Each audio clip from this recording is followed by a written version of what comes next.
Several new developments in South Suburban Dalton today. First, the state comptroller has suspended some payments to the village because it has failed to follow the law by providing financial reports. You could feel the anger tonight at a Board of Trustees meeting in Thornton Township. The board and citizens looking for accountability to their finances while the township super... Here's a story that may leave you speechless. Despite her public service, Tiffany Henyard, the mayor of Dalton, Illinois, is once again in the news.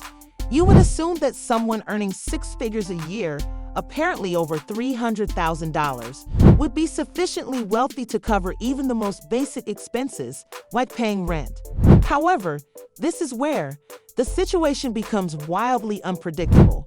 Recent reports state that Henyard has received an eviction notice for non-payment of rent and is months overdue. How can that be possible for someone in her position earning that much money? However, it turns out that there is much more to this story, and it is becoming nasty. Fortunately, we knew it was going to be a little messy, but it's just something we felt important that had to be done, that should be done. So, but like I said, you have just some... First, the fundamentals. Henyard is reportedly 3 months behind on her rent, and we're not referring to any mansion-level payments.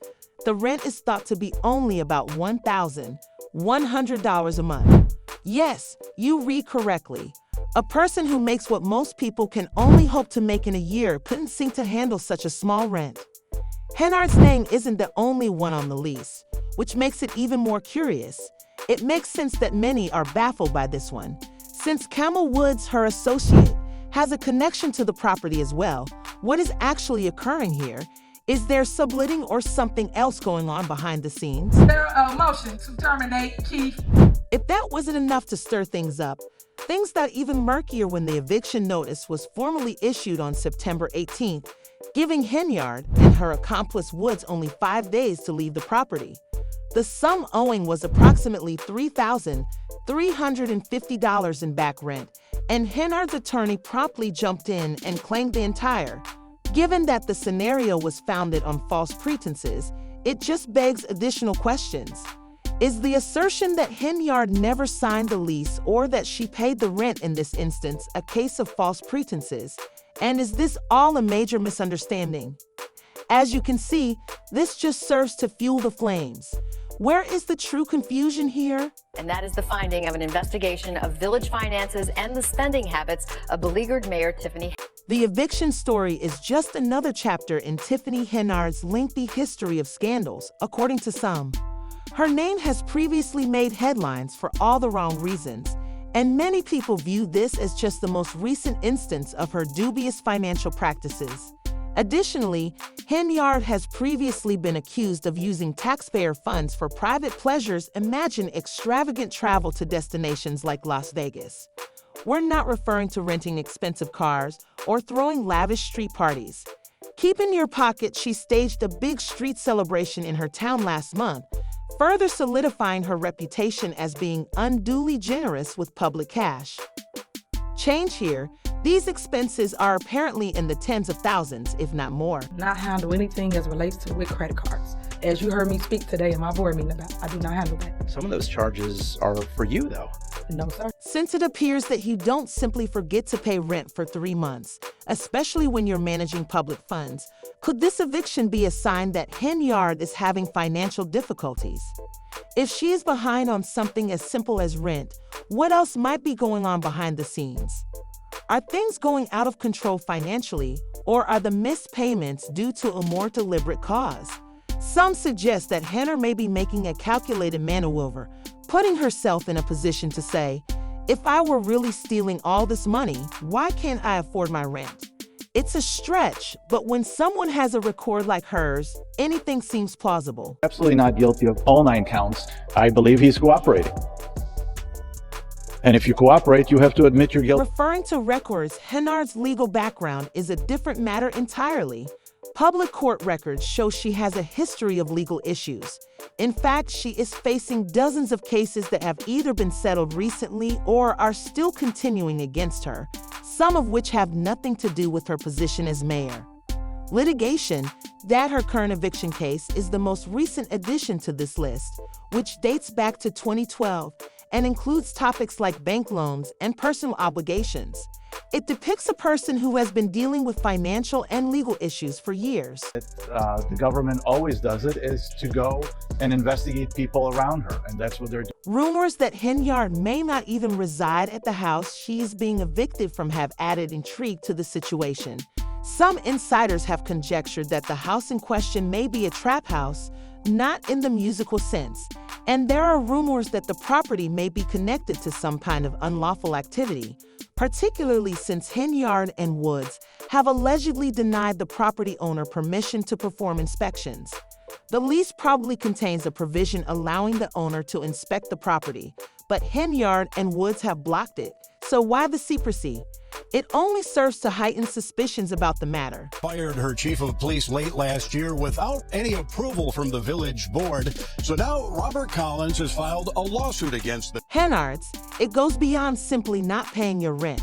A Freedom of Information Act request reportedly revealed some concerning accounting practices within a grant project managed by K.L. Woods. And there are allegations that public grants, including funds intended for youth projects, have been mishandled under her administration. Financial mismanagement seems to be causing issues that extend well beyond her personal life.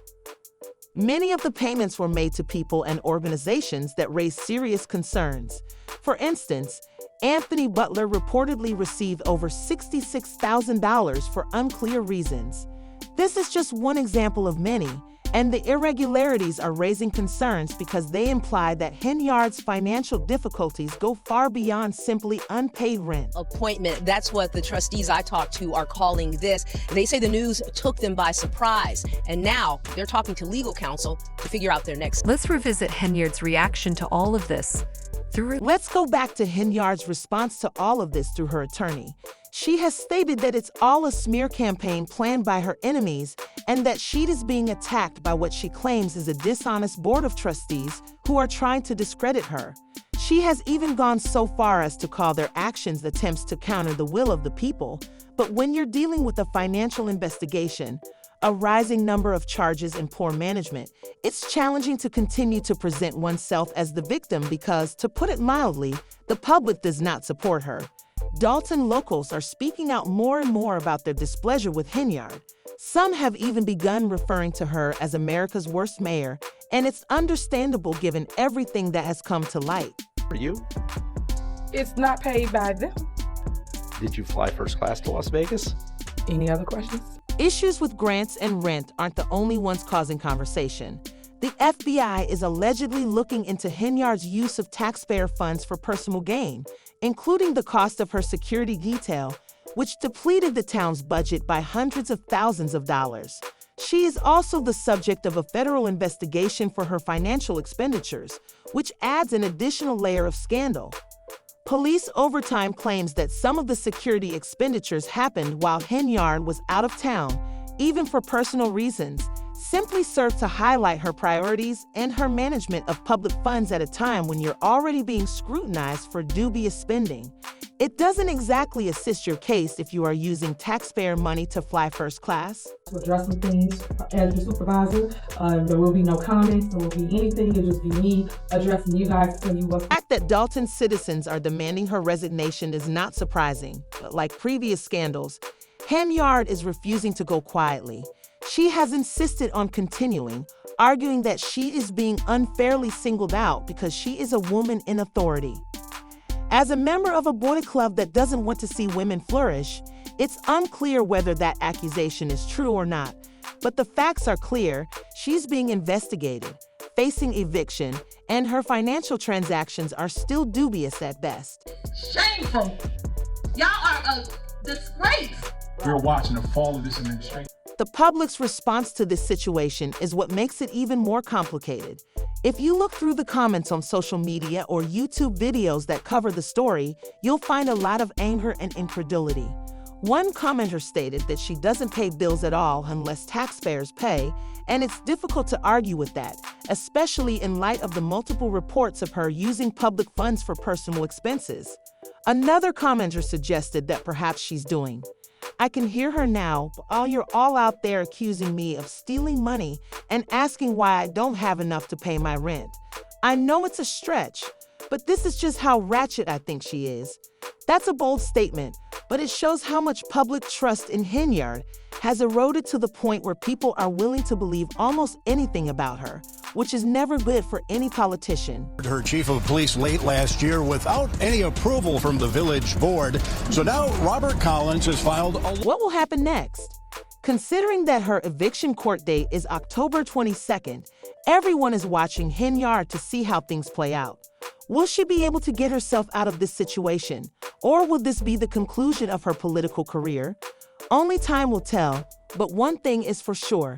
This story isn't going away anytime soon. Every new revelation simply serves to deepen the already complex web of accusations and conflicts around her. And it doesn't stop there. Eviction or public resources, her involvement in even more serious situations is the subject of ongoing rumors. With the FBI now involved, it's difficult to believe that the ongoing accusations of corruption won't result in something more serious.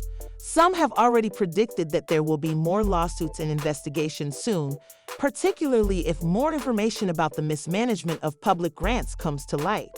If those funds were misused, Henyard might face legal repercussions that go far beyond simple eviction. Mayoral candidate being challenged. The saga surrounding embattled South Suburban politician Tiffany Henyard continues. End up embroiled in so many scandals.